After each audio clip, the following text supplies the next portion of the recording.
నమస్కారం, సుస్వాగతం. అజ్ఞాత యోగులు శీర్షికతో శ్రీమతి రాజ్యశ్రీ ఉండవల్లి గారు సమర్పిస్తున్న మహనీయులైన యోగుల చరిత్రలో భాగంగా ఇప్పుడు మనం శ్రీ కైవారం అమర నారాయణ స్వామి వారి గురించి తెలుసుకుందాం. గురుమంత్రమందు శ్రద్ధ గలవారు, ఆధ్యాత్మిక సాధనని నిరంతరం చేయువారు, ఇంద్రియ నిగ్రహము కలిగి ఇంద్రియములను జయించగలవారు జ్ఞానమును పొందగలుగుతున్నారు. జ్ఞానమును పొందినవారు పరమశాంతిని పొంది సర్వము తానే అని తెలుసుకోగలుగుతున్నారు అని భగవద్గీత ద్వారా శ్రీకృష్ణ పరమాత్మ బోధించాడు. పైన చెప్పిన వర్ణన ప్రకారం జీవితంలో సగభాగం సంసారంలో గడిపి సరైన గురువు లభించిన తరువాత గురూపదేశం పొంది సాధన చేసి జ్ఞానప్రాప్తిని సంపాదించిన యోగి కైవారం అమర నారాయణ స్వామివారు. కైవారం గ్రామంలో కొండప్ప ముద్దమ్మ అనే గాజుల బలిజ దంపతులకు నారాయణ స్వామి 1730వ సంవత్సరంలో జన్మించారు. వివాహమైన తరువాత లేక కలిగిన సంతానం కావటం వల్ల వారి ఇంటి ఇలవేల్పు అయిన అమర నారాయణ పేరు పెట్టుకున్నారు.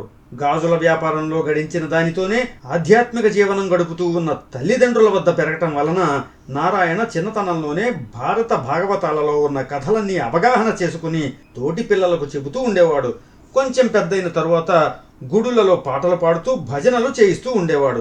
నారాయణ తండ్రితో గాజుల వ్యాపారం చేస్తూ ప్రసిద్ధ పుణ్యక్షేత్రాలను దర్శిస్తూ ఉండేవాడు. నారాయణ స్వామికి మునియమ్మతో వివాహం జరిగింది. 3 సంతానం కలిగారు. నారాయణ మాత్రం సంసారం గురించి పట్టించుకోకుండా సంపాదించినది పేదసాదలకు దానం చేస్తూ ఉండేవాడు. ఒకసారి మునియమ్మ విసిగిపోయి పిల్లలకు దిక్కెవరు అని అడిగితే భగవంతుడే నీకు నాకు దిక్కు అని చెప్పాడు.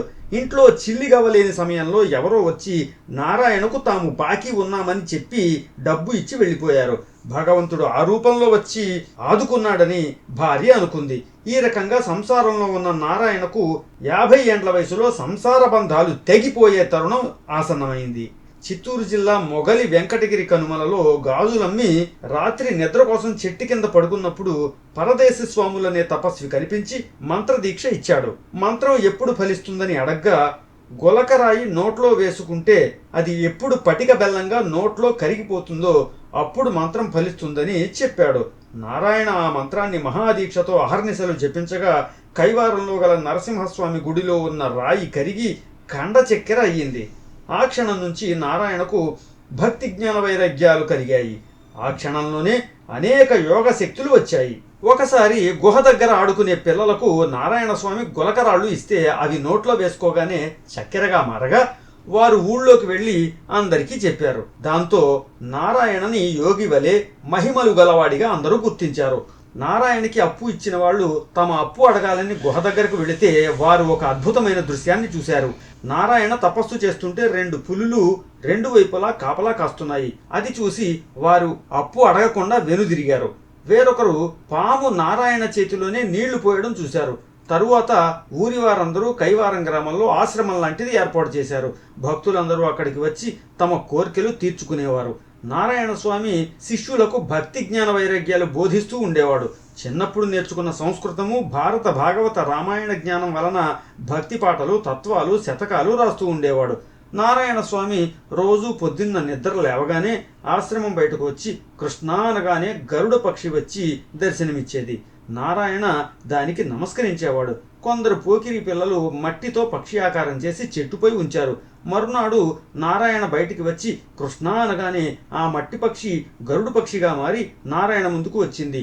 ఇది చూసిన పోకిరి పిల్లలు ఆయనకు నమస్కరించి ఊరి వాళ్లకు విషయం చెప్పారు. నారాయణ స్వామి చేసిన అద్భుతాలు అనేకం ఉన్నాయి. చిన్న పిల్లవాడుగా ఉండగా పాము పడగ పట్టడం, ఒకసారి దాది పసిపిల్లవాడిని దొంగిలించడానికి ప్రయత్నించగా పాము భయపెట్టింది. ఆ దాది భయపడి పిల్లవాడిని విడవటం, భగవంతుడు మారువేషంలో వచ్చి నారాయణ స్వామి అప్పులు తీర్చడం వంటి కొన్ని లీలలు ఆయన జీవితంలో కనిపిస్తున్నాయి. తిరుపతిలో నారాయణ స్వామిని గుడి పూజారులు బయటకు గెంటివేయగా దేవుడి రథం ఆగిపోవడం జరిగింది. మల్లయ్య అనే భక్తుడికి చూపు ప్రసాదించడం కూడా స్వామి చేసిన అద్భుతాలలో ఒకటి. నారాయణ స్వామి రచనలలో సంఘంలోని దురాచారాలను ఎత్తిచూపటం, అవినీతిని ఖండిస్తూ వేమనలాగా రాసిన పద్యాలు అనేకం కనిపిస్తున్నాయి. తత్వాలు, కాలజ్ఞానం కూడా రాసినట్లు ఉదాహరణలున్నాయి. నారాయణ స్వామి తన జీవితంలోని సంఘటనల్ని భక్త రామదాసు వలె కీర్తనల్లో రాశారు.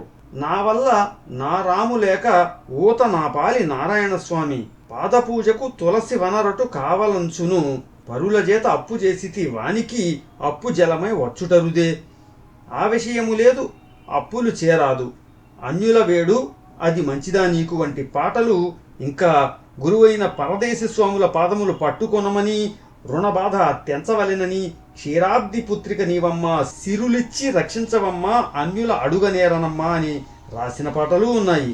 దొంగ గురువులను నమ్మి మోసపోవద్దని వంకాయ తోట లోపల టెంకాయలు అడిగినట్లు తెలియని వారిని గాక వేదాంతిని వెతకవలయను అని స్వామి హెచ్చరించాడు. బ్రహ్మంగారి కాలజ్ఞానం వలె నారాయణ గారి పద్యాల్లో భవిష్యత్ కాల వర్తమాన కాల పరిస్థితులు, రాజులు, ప్రభుత్వం, ప్రజల కష్టాలు, ప్రకృతి వైపరీత్యాలు, వ్యాపారం, మతం, సమాజంలోని దురాచారాలు, స్త్రీ పురుషుల విపరీత ప్రవర్తన, వేష భాషలు, దేశానికి స్వాతంత్ర్యం వస్తుందని ప్రస్తుత కాలంలో జరుగుతున్న విషయాలన్నీ కూలంకుషంగా నారాయణ స్వామి రచనల్లో కనిపిస్తాయి. తను వ్రాసిన గ్రంథాల్లో తన పేరు నారాయణ అని వ్రాసుకున్నారు. అమరనారాయణ వేదాంత సారము 1984లో ముద్రితమైంది. ఒక యోగిగా, కవిగా, కాలజ్ఞాన తత్వము వ్రాసిన భవిష్య బ్రహ్మగా, కీర్తనలు వ్రాసిన సంగీత వాగ్గేయకారుడిగా, శతక వాంగ్మయకర్తగా స్వామి ప్రసిద్ధికెక్కారు. అందరి యోగుల వలె నారాయణ యోగీంద్రులు తన అవసాన కాలం సమీపిస్తుందని గ్రహించి తనకున్న 110 మంది శిష్యులందరినీ పిలిచి 1840వ సంవత్సరం జూన్ 2వ తేదీ నాడు రాత్రి 12 గంటల సమయంలో శివైక్యం పొందారు.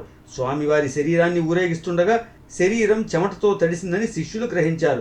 స్వామి మహాత్మ్యం మరణానంతరం కూడా కనిపించింది.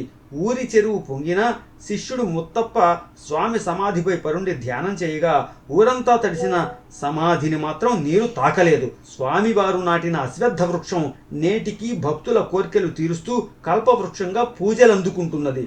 ప్రొఫెసర్ బివి రామరాజు గారి ఆంధ్రయోగులు రచన ఆధారంగా సేకరించిన శ్రీ కైవారం అమర నారాయణ స్వామి వారి చరిత్ర 2018వ సంవత్సరం ఆగస్టు నెల నాటి వందేహం రామదూతం పత్రికలో ప్రచురితమైంది.